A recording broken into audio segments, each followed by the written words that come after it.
कभी कभी पति और बीवी एक दूसरे को इतना वक्त देते हैं कि सारी शिकायतें बस एक दिन की दूरी में खो जाती है। आज की कहानी उस आखिरी रात की है जिसने एक पति की जिंदगी बदल दी। आलम और सना की शादी को 7 साल हो चुके थे। पहले बहुत मोहब्बत, फिर धीरे धीरे छोटी छोटी बातें बड़े झगड़ों में बदलने लगे। आलम ऑफिस से थका आता, सना चाहती कि वो थोड़ा वक्त दे, लेकिन वो मोबाइल में घुसा रहता। सना की एक ही शिकायत थी, तुम बदल गए हो आलम। और आलम का एक ही जवाब, तुम समझती नहीं।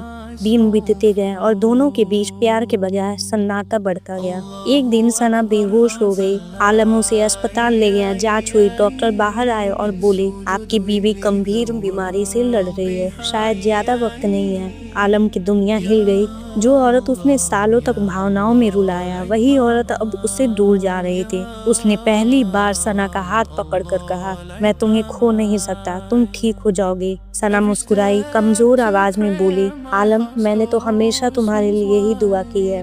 अगले कुछ दिनों में आलम बदल गया। वो सना के पास बैठता, उसे कुरान सुनाता, उसके बालों में हाथ फेरता, हर छोटे दर्द पर परेशान हो जाता। सना देखती और उसके चेहरे पर एक अजीब सी शांति होती। एक रात उसने कहा, कशमकश में हमने कितना वक्त बर्बाद किया ना, अगर हम थोड़ा सा सब्र कर लेते तो ये दिन ना आते। आलम की आंखें भर आई, उसे अपनी हर कठोर बात याद आने लगी। सना ने आलम को अपनी डायरी दी, कहा, मैं शायद ये तुम्हें पहले देना चाहती थी, लेकिन अब वक्त कम है। आलम ने डायरी खोली। पहले पन्ने पर लिखा था, मेरे पति, मेरा पहला प्यार और मेरा आखिरी दुआ। उसे सिर्फ वही लिखा था जो वो आलम से कहना चाहती थी। तुम्हें तरक्की करते देखना, तुम्हारे साथ बूढ़ा होना, हर नमाज में तुम्हारा नाम। आलम की सांसें भारी होने लगी। उसने पहली बार महसूस किया जिसे वो नजरअंदाज कर रहा था। वो औरत उससे दिल से मोहब्बत करती थी। कुछ दिनों बाद सना की हालत बिगड़ गई। डॉक्टर ने कहा, आज की रात महत्वपूर्ण है। आलम रात भर उसके पास बैठा रहा। सना ने धीरे से उसका हाथ पकड़ा। आलम, अगर मुझे कुछ हो जाए तो किसी और को अपनी जिंदगी में आने देना, अकेले मत रहना। आलम चौंक गया। सना, ऐसी बातें मत करो।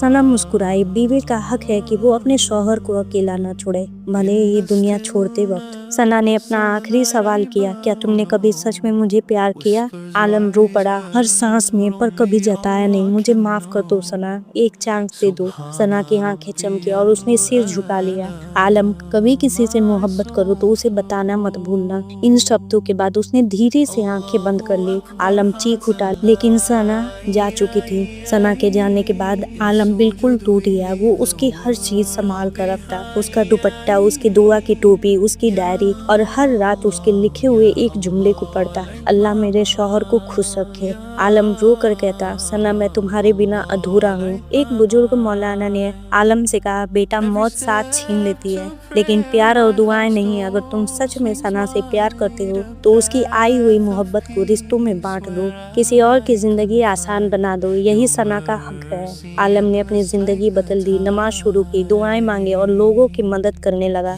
आखिरी सीन में आलम सना की कब्र के पास बैठकर कहता है, तुम्हारी मोहब्बत ने मुझे इंसान बना दिया। अल्लाह तुम्हें जन्नत का सबसे ऊंचा मकाम दे और मुझे तुम्हारे साथ मिलाए। अल्लाह मोहब्बत करने वालों को कभी जुदा नहीं करता, बस एक वक्त तय होता है जहाँ वो फिर मिलते हैं। अगर ये कहानी दिल के किसी कोने को छू गई हो, एक दुआ कमेंट कर देना, या अल्लाह सभी रिश्तों में मोहब्बत बरकरार रख, और चैनल को सपोर्ट करना मत भूलना।